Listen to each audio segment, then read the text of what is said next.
Hey guys, it's Alyssa. It's Cassie. And we're here with another Saving Tales with Alyssa and Cassie. So next week we will be a little more high tech. We bought these super cute little microphones from TikTok Shop. So we'll be able to sound a little more official. We're also working on an intro and an outro, so eventually we'll have that too. So starting out this week, I wanted to give you an update on a couple of our puppies that have been treated for different medical reasons. A couple of them are good, a couple of them are not so great. Dorian is a puppy that came to us from Saline County last week, kind of the healer looking mix, although we're not really sure what he is. He ended up at Meadowbrook, which is one of our veterinary partners. They take great care of our pets. He ended up testing negative for parvo, which is great. He had some neurological symptoms and some dehydration symptoms. We are still waiting on a distemper test to come back, so we're treating it as if it is distemper, but that is kind of where we're at with that. He is home. He is doing okay. He's a little barky in the crate from what we understand because he's still a little under the weather, but his foster family is amazing and they are working through it. We also had Athena that came to us from Saline County, and unfortunately she did pass from parvo. Sorry, Athena lived. I'm sorry. Apollo, unfortunately, her litter mate, ended up with parvo and he passed away. He was under the care of Associated. They did a great job. They tried everything to sustain his life, but unfortunately he was too young. His immune system was too weak. His sister Athena has moved foster to adopt, so she is doing fantastic. She never broke with any symptoms. Our mom, Jules, was an accidental dog that came to us. She is heartworm positive. She whelped 6 puppies 2 weeks ago on Friday. 5 of the 6 puppies are doing well. They've all started gaining weight. Unfortunately, Opal, as we have posted on our Facebook page right now, had a failure to thrive. We've been monitoring and bottle feeding the last couple of days. We've dewormed and whatnot. Unfortunately, at about 1:30 this morning, she took her last breath and she passed away. So it was difficult and it was a hard time. And so thank you for people that have been on the page and supported, been on my personal page and supported. It's the first time I've lost a dog that young, so it's been pretty difficult. But we'll focus on the positive, and her siblings are still doing well, and they will be foster to adopt eligible starting in June. So we'll move to the positive with a Raina update, which was also treated by Meadowbrook. So Raina is doing well. Her kennel cough case has progressed, but it's being treated and managed.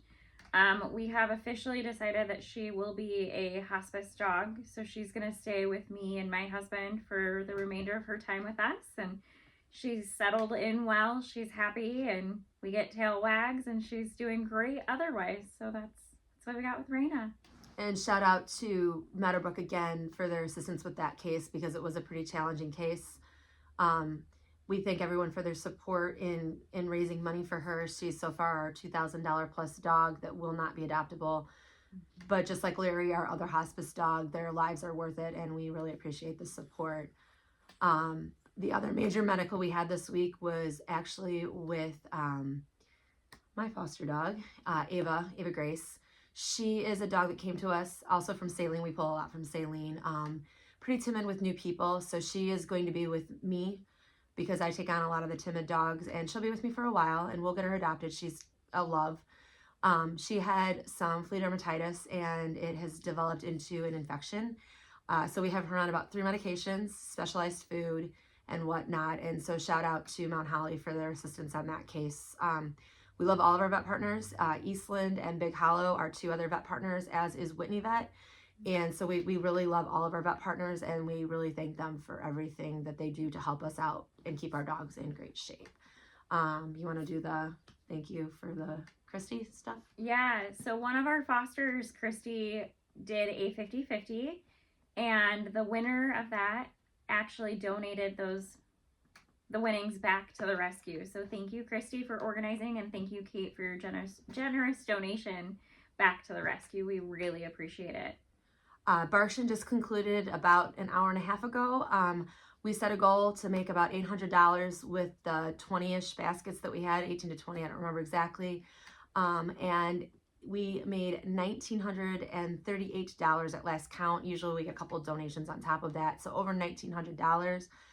Special shout out to Anna and Kathleen for a last minute basket that was kind of like took the lead on the baskets. Special shout out to Crystal Rady for donation of multiple baskets. Janelle Trier, my mom Glenda donated quite a few baskets, and Jill Cover for organizing the Whitney basket for us and generously donating another night at her Airbnb. So we have a lot of great supporters, volunteers that are fantastic and that do everything they can to support our dogs. New building. Yeah, so we love our space and we're very grateful for the support we've gotten from our landlord to rent this space. However, as we have grown this rescue, we are outgrowing this space quite quickly. And our landlord has other plans in the future, so we are actually looking to move. So if anybody has any leads on a building space, please don't hesitate to message our page and reach out because PPRI is moving. Our budget is, to be clear, our budget for rent is probably up to about $1,000 a month. Hopefully a little bit less, but that's kind of what we think we can do right now. That obviously does not include utilities. We would need a space that would allow us to have dogs in the space, not overnight. We don't do overnight because we are foster based and maintain that we will be foster based. But industrial settings tend to work. We also would like a landlord that is going to be willing to fix broken things within the building and not expect us to have to replace our air conditioning, water heater, things like that. So we're pretty low key. We pay our rent on time, and we have been pretty good renters here. So we would love someone that's willing to work with a nonprofit. The Easter egg hunt is next week. It is on Saturday from 11 a.m. to 2 p.m. We are moving locations. We've been in Morton the last 2 years. We're going to be at Oliver's North. It will be outdoors. It is dog friendly.